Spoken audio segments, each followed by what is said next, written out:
Antarctica is known to have the largest population of penguins in the world, but not all penguins live in snow and ice. Some can be found waddling along the balmy shores of southern Africa, on barren and windswept islands like this one.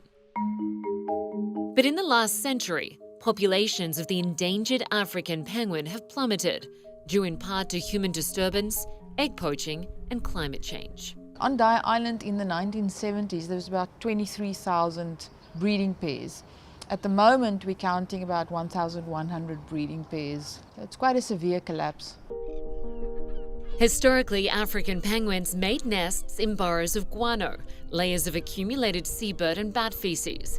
But in the 19th century, humans began to exploit guano supplies and sell it as fertilizer, leaving penguins and their eggs exposed to predators and the scorching sun.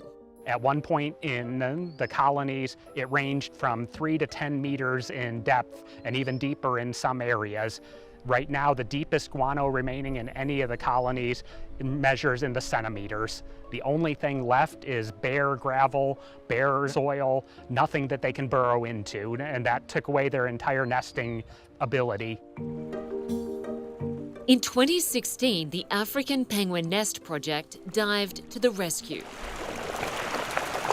A coordinated effort between Dyer Island Conservation Trust, Dallas Zoo, and other organizations, its mission is to design and deploy artificial nests that give penguin parents a safe and cool place to raise their chicks.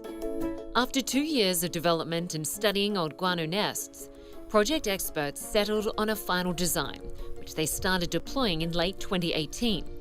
The aim was to emulate Mother Nature as closely as possible. We made the entrance hole small so that the penguins can squeeze in, and as soon as they turn around, they can protect that entrance hole from any predator. It looks a little bit strange when you look at it, but it's an exact copy of what the penguins build themselves if they were given the opportunity.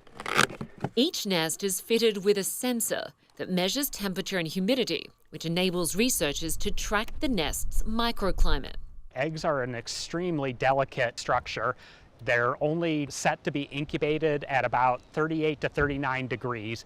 Any higher than that, and there's a very real risk of the eggs dying. We're going to constantly be looking at the performance of the nests when it comes to the usage rates. Are the penguins using them? Are the eggs hatching? Are the chicks fledging?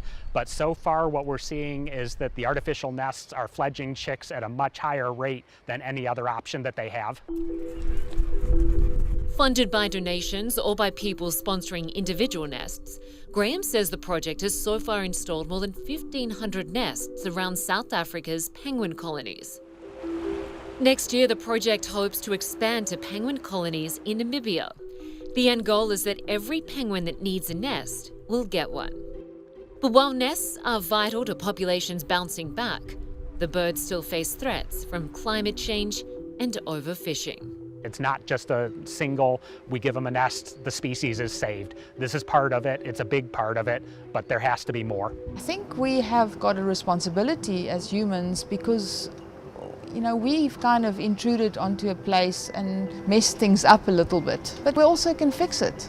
I never think of an African penguin as cute and cuddly. I think of an African penguin as absolutely tenacious. I think they are such survivors and they should be an example to all of us that you can overcome.